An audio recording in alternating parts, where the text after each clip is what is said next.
Hey y'all, welcome to Kamira's Kitchen. Today we're taking it back old school and we're gonna do some Southern cornbread. Yes, honey. Now you guys know I will bust out a box mix in a minute and I do not care. I am not ashamed, okay? But sometimes you just gotta take it back to the old school, and so we're gonna do it from scratch today.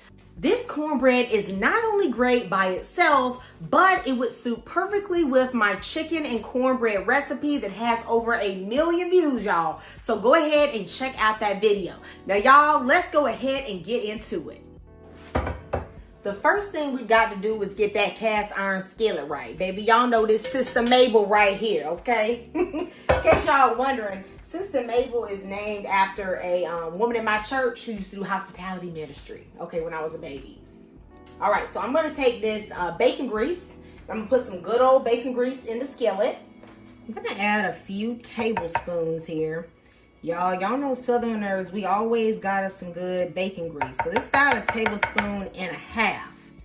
I'm going to put this in the oven at 400 and just let this warm up while the oven's preheating. A lot of people don't know that the quality of the fats that you put in your recipes is one of the things that has the biggest impact on the flavor. You know, they say fat is flavor. So if your butter, is cheap or it doesn't taste right, it does impact the flavor of the cornbread, okay? So I'm gonna be using this Danish creamery one. You can get any high quality brand. I'm gonna put 2/3 of a cup in a microwave safe bowl and I'm gonna melt it. But, you could also use some lard, okay? That's that old school stuff, okay? But I don't actually have lard, but, I ain't afraid of no pig. So I'm just going to melt this in the microwave. While my butter is melting, I'm going to test my eggs. Now, I don't always do this, but sometimes you just got to check. See, look at that. It's like, I don't know. That one looks funny. I'm going to test my other eggs here. Okay.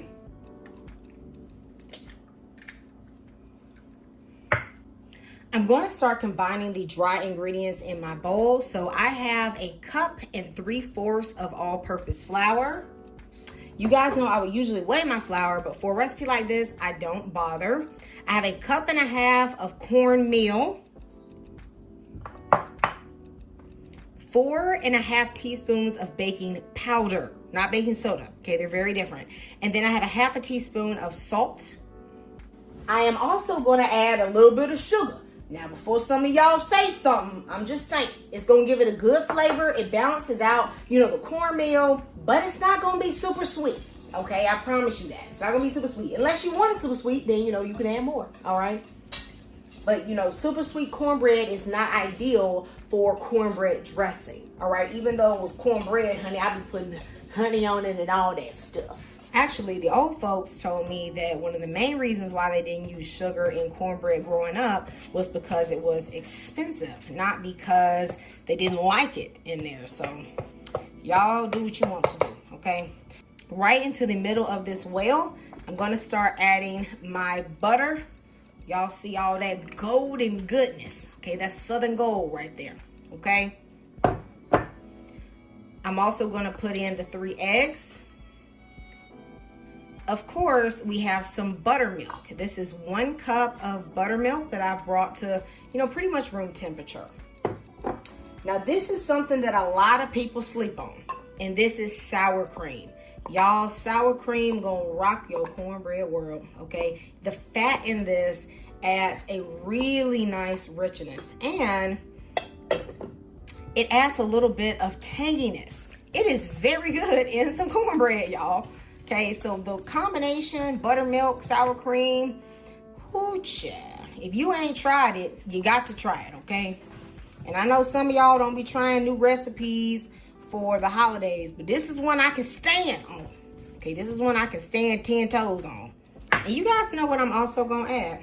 I got a little bit of bacon grease left. I'm gonna add a little bit of bacon grease just right into that cornbread, y'all. Have y'all ever put bacon grease into your cornbread? If you don't play with the pig, don't do it. Okay, but those of you that dine with the swine, go ahead and put you about 1 tablespoon up in there. All right, so this is how yours should look. Okay, a little bit thick, not too thick though. You shouldn't have that super runny stuff, all right? My oven is done preheating, so I'm gonna go ahead and get Sister Mabel out. Ooh, y'all, she's smoking. Okay, that's fine. So that's gonna give us a good crust. Okay, that's what you should have. For those of you wondering, you actually cannot use regular butter in this skillet to heat it up, because if you do that, then the butter is actually going to just burn down here. It can't take the hot temperature. So if you don't want to use bacon grease, you can actually use shortening. Right into this hot skillet, you're going to pour your cornbread. You should hear a little sizzle.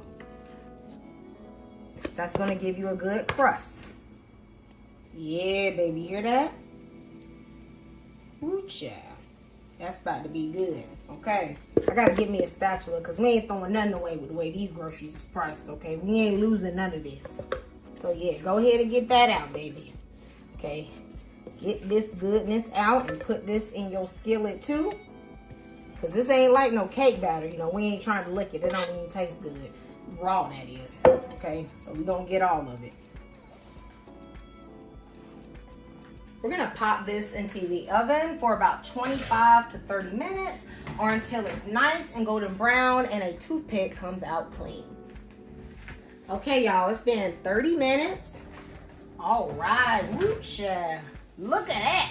Okay, nice brown and melanated, just like we like it, okay.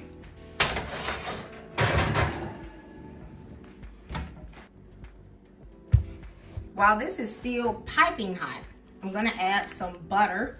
Now, yes, there's butter inside it, but you can always get a little extra butter, okay? You know, everything's better with some butter, all right? Now, I'm not gonna melt this in no dish. This thing is hot enough. I'm just gonna get it along the edges to warm it up. Even if I'm making this cornbread, you know, for my cornbread chicken and dressing, I will still add this extra butter because I know I'm gonna take a couple slices before I put it in the dressing. Now, y'all, if this don't look like old school cornbread, baby, I do not know what does. Y'all see how nice and brown it is, honey, with that nice little butter on top. This gonna be good, okay? So I'm gonna taste this for y'all. Right on the top here, I've added a little extra butter. Ooh, baby, y'all know I got to do it. Now, this that crust, crustification, okay? Y'all, you can taste that bacon grease on the crust. Oh my goodness, it's so good, y'all. Let me know if you are gonna try this cornbread recipe either as cornbread by itself or in your next cornbread dressing. You guys know I love you and Jesus loves you, and I'll see you next time in Kamira's Kitchen. Goodbye and God bless.